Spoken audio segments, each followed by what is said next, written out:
Welcome back to the IE427 Garage, everybody. Today, we are back to work on the King's Cobra, the Mark IV Factory 5 Roadster, and I am going to show you how to properly fit your dash.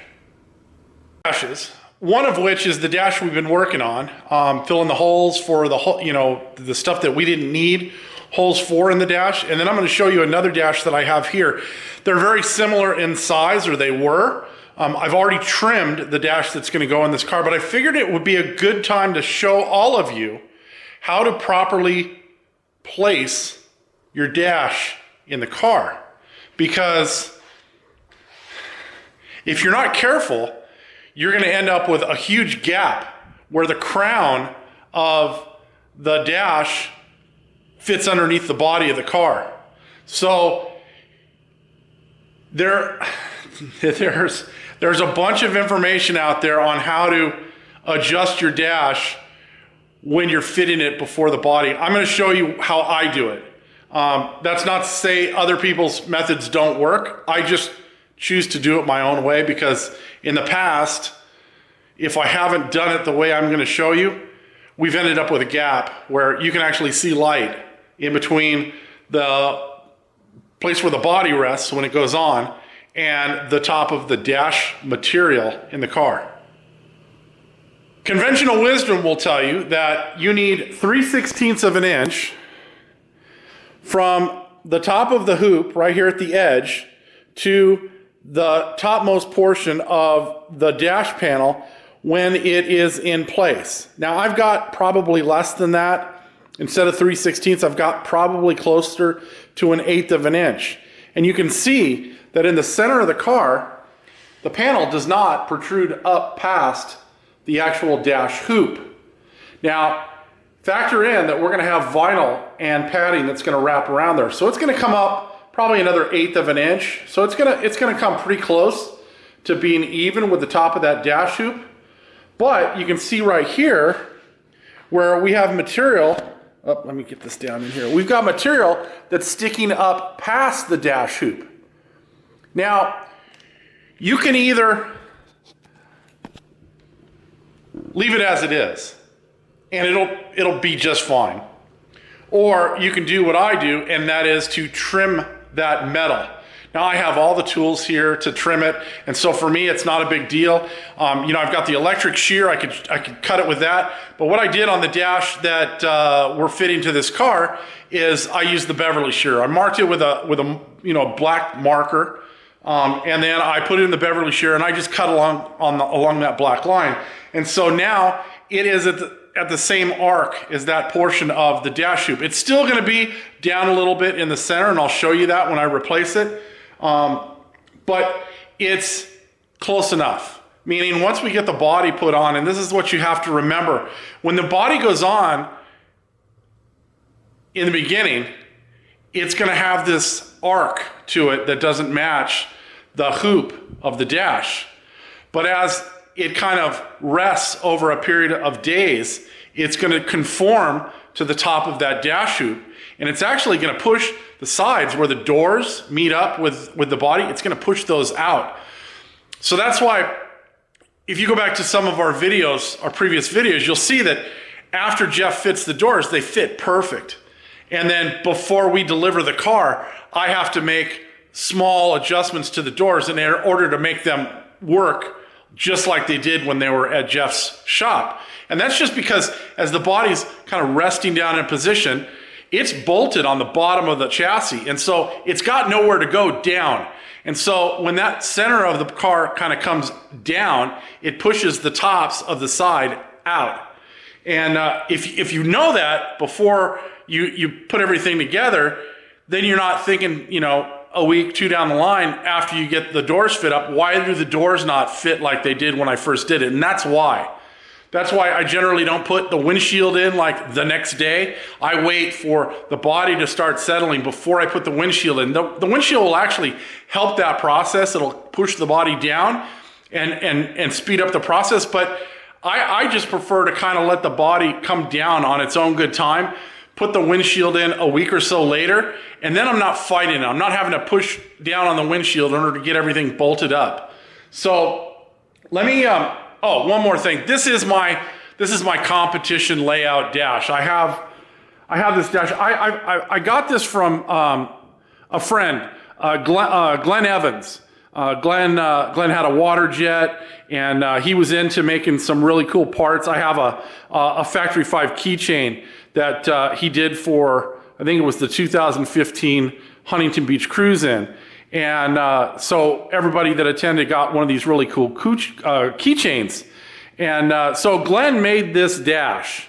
And it is probably as close to the Factory 5 size for the dash as you're going to get. Now, it is a little bit different. So if, for instance, you look at this dash compared to the Factory 5 one, that side of it is parallel with the body, or parallel with the chassis. It's straight across.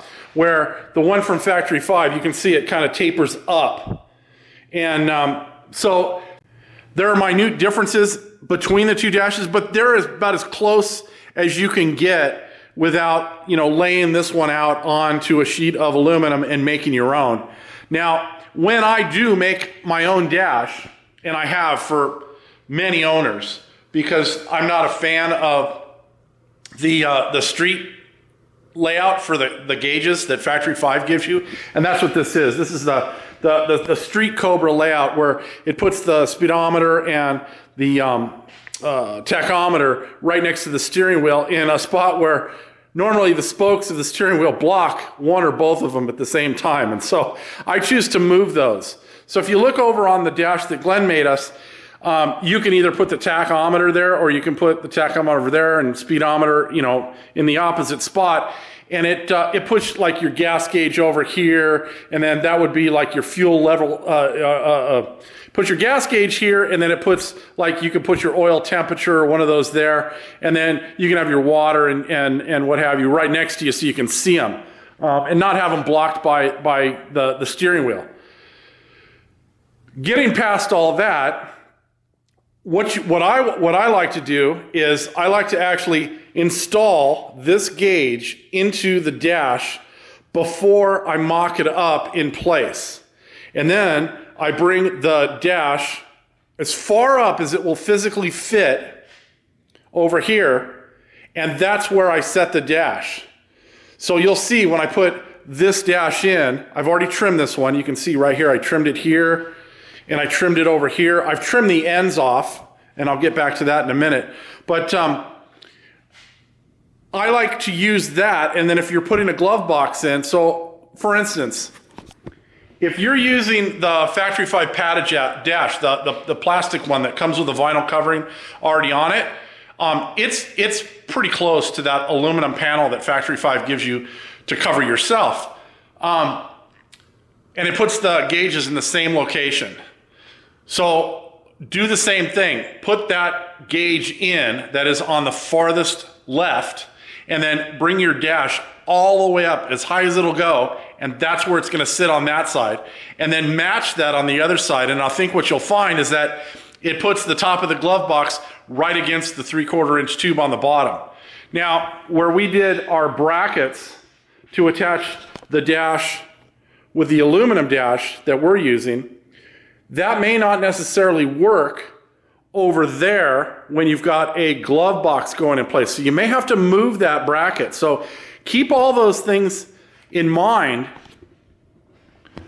when you're laying out for your brackets to install your dash. And I'm going to say this again.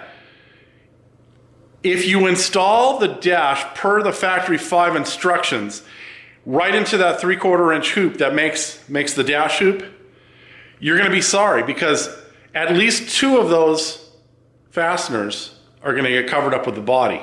And if you ever want to get that dash off, you're screwed. So that's why we add those brackets in 3 locations at the top to put our screws in, because it lowers those screw mounting holes down about 1 inch and allows you to put the screws in a spot where you can get to them, access them later, once the body goes on the car. So let me get this dash off. So you can see we're going to have to trim this one here, and we're going to have to trim it on the other side.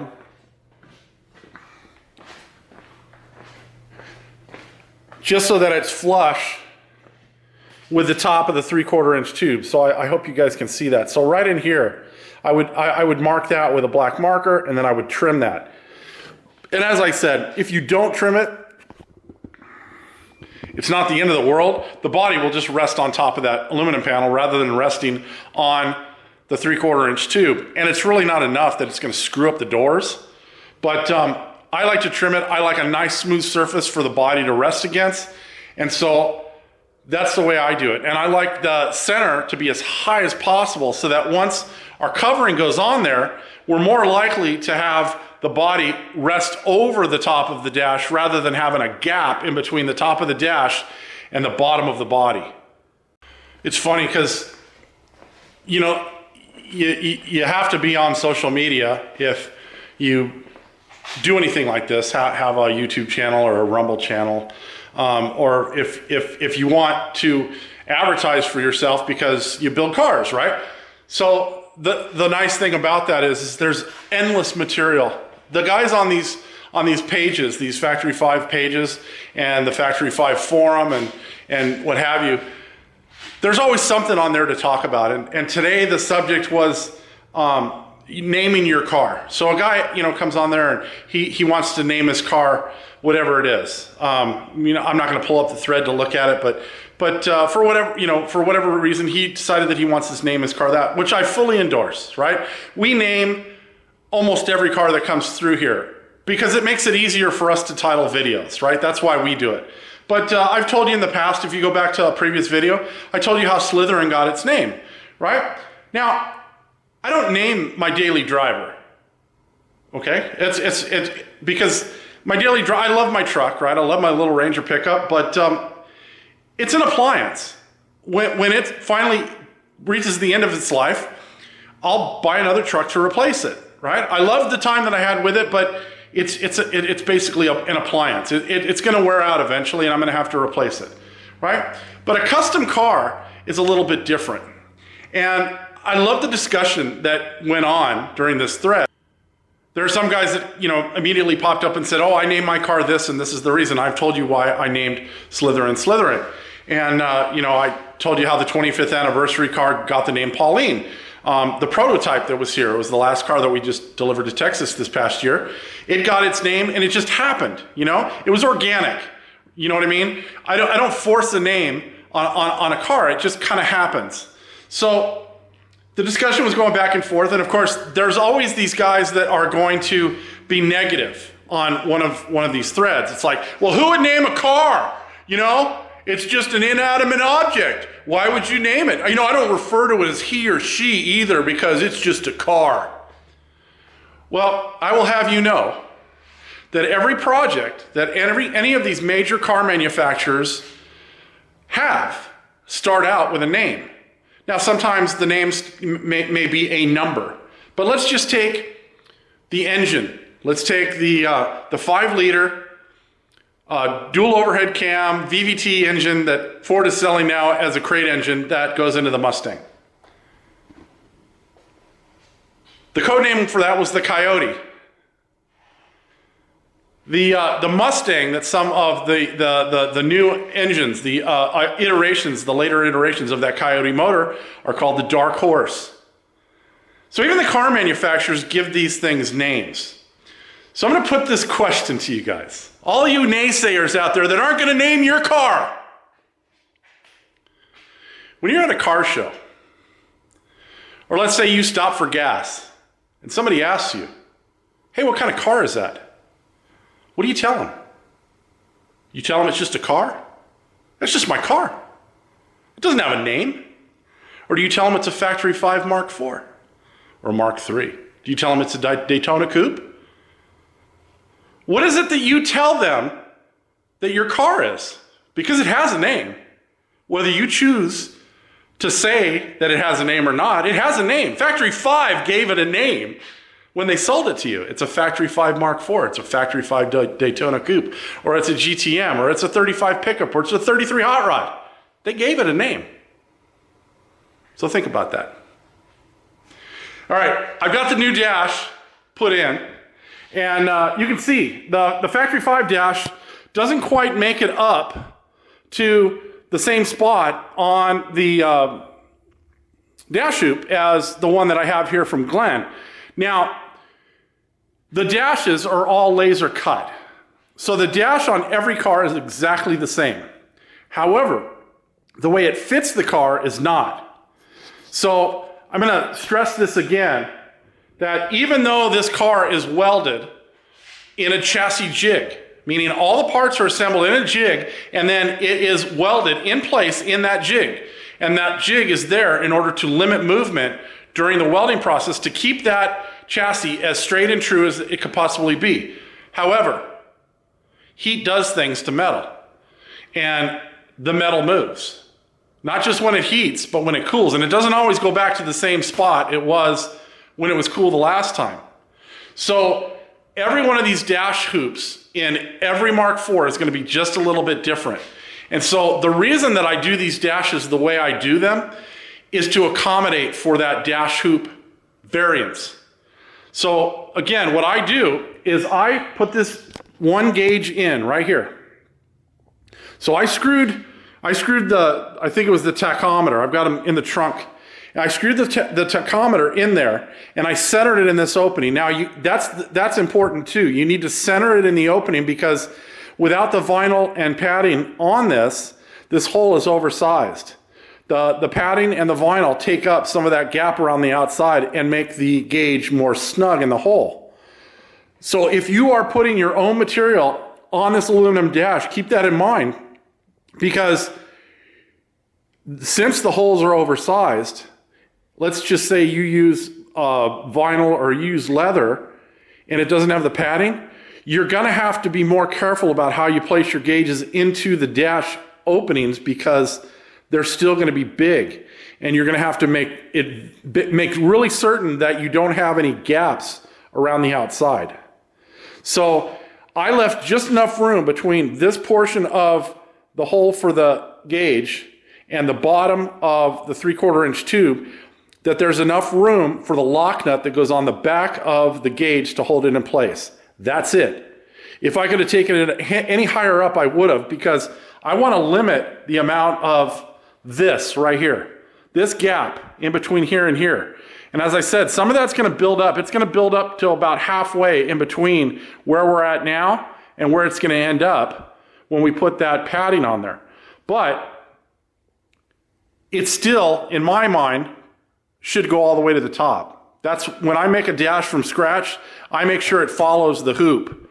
And that way we don't have any instance where there's any gap showing between the bottom of the body and the top of the dash. So I did that first, got it as high as it would go, and then I matched it on the other side. And then you can see I trimmed the top of the dash in this area right here where it was proud of the top of the hoop. So both sides have been trimmed. And now what I'll do, probably, it's getting dark so early right now that I just don't have time when I get home from work to head down here to the shop and then lay out the dash material in the sun to get it soft. So I'll probably have to do this on the weekend when it's sunny out. But I want to get that dash covering put on here probably this week. And you can see over here, we did the same thing. So we trimmed that. Now, here's a little frame of reference. That's the original hole behind that vice grip that the owner of this car had previously installed the dash with. When he did that, he hit air in the center for the centermost hole that he had laid out in the dash. So that'll give you a pretty good idea about how the dash itself does not match the contour of that dash hoop. And that's why I make it such a big deal to get this thing fit before I cover it, because I want to make sure it's trimmed. I want to make sure I'm going to get it as high as I possibly can in the car so that we don't have fitment issues down the line. The carbon fiber dash is even more tricky because you're drilling your own holes in that. So what I would suggest to all of you is pre-fit it, get it to a contour you like, and that carbon fiber is nasty stuff. So if you're going to cut it, especially with a cutoff wheel and a angle grinder, make sure you're wearing some type of a respirator so that you're not inhaling any of that stuff, because it's just nasty stuff. And then one last thing, as far as trimming the dash, I went ahead and I trimmed 2 inches off the length here. So this was 2 inches longer before. And as you can see, it's going to be able to come in here, go behind the mount for the hinge on the door, and tuck in nicely. I'm not going to have to pre-bend this or anything else. It's just going to sit underneath the body, and that's where it's going to be held in place. It's going to do the same thing on the other side. The difference between this and the plastic padded dash is that on the plastic padded dash, they have some returns, some 90-degree returns that are built like into the dash, and you can actually use those to secure the dash, to the aluminum here if you want. I don't suggest you do that, only because it's easier to take everything apart if you don't have those screws in. You won't have to fuss with them later. Now I have attached them to the brackets right here, because there is a hole in this bracket, and what I'll do is I'll just kind of nestle that plastic dash behind here, and I'll run one of those trim screws in through this hole into the plastic and hold it in place. In that case, it's accessible. So you can do that and not like screw yourself later. So this side got trimmed 2 inches as well, and it'll do the same thing. It'll go right in behind here once it's all done, and the hinge bracket for the door is going to hold it in place. Now keep in mind, this will all have padding on it, and it'll be nice and neat underneath the body. But so that's what you're going to have to go through in order to fit this dash. Don't think that you're just going to, kind of put it up in place and screw it in. Because if you do that, you're probably going to be sorry later on that you didn't take the time to pre-fit everything first and then put your padding on, put your gauges in, and then fit it for the final time. Now, even though we may fit this for the final time, it wouldn't be the first time that we've had to go back, take a dash off, because stuff happens. You've got a gauge that doesn't work, you've got to fiddle with some wires, stuff like that. So I would suggest that even if you put it in and it's going to be permanent, you make sure that it's easily removable, so that if you do have any issues behind the dash, that you can get to it easily and repair or fix anything, add anything that you want later on. So I think that's going to do it for this one. I'm hoping next time to show you the way I put the covering on the dash, and then I'll walk through placing the gauges and maybe even wiring them up. I've already pre-wired the dash harness, so in my case, it's just going to be a matter of plugging stuff in. The only stuff that we're going to actually have to wire in are going to be the indicator lights, and there's just 3 of them inside the speedometer, the right and the left turn and the high beam. So come back next time, and hopefully we'll be showing you that. If you are enjoying the content here, as always, please do the like, the share, the subscribe, all that kind of stuff. We'll see you next time. Have a great day.